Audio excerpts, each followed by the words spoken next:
Hi, I'm Samuel from the Vision. I'm Adriana from the Vision. Megan Maxfield from the Vision. I'm Corbin from the Vision. And I'm Boston from the Vision. Today in our newscast, we're going to be talking about equality of opportunity, negative externalities, alternatives, and our ideal utopia. And with that, how we want to bring our utopia to life. Equality of opportunity is in the sense that all inequalities should be the result of a combination of individual choices and option luck. So people should be held accountable for the decisions they make, like in a gamble. Capitalism is not compatible with the idea of equality of opportunity because some people, for example children, are born into wealthy families. For example, having access to large amounts of resources at their disposal. But the majority barely have enough to survive. This increases the depth of inequality of the world's population, and equality cannot manifest fully except when there is a way to completely neutralize these disparities. The core of negative externalities is all about how capitalism shifts the burden of production costs on everyone but themselves. One case we'll focus on is future generations. Negative externalities are all about displacing a great percentage of the cost of production on others. Society suffers from the environmental consequences of negative externalities through problems such as cleanup costs and health risks.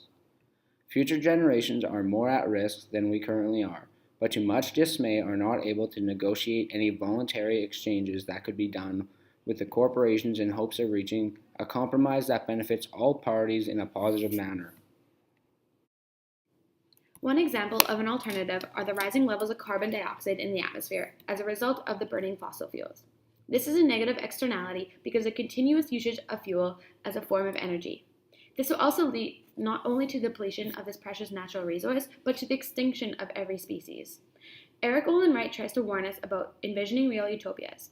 The alternative in this situation would be for the state to take up full control of the issue and bestow the cost of this externality to both the corporation and the users. Another alternative will be the limitation of transnational corporations from buying out and outselling locally run businesses. For example, small local organic farms and family-run businesses.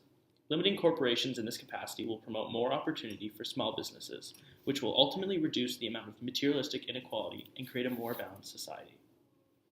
Briefly describe what your ideal utopia would be like. In our group's idealistic community, there are many parallels to modern society, but some important things are changed. All males, females, cultures, races have equality of opportunity.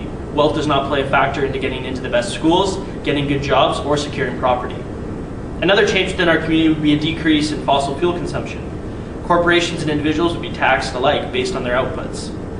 And the last structural reform would be limiting our community's dependency on transnational corporations.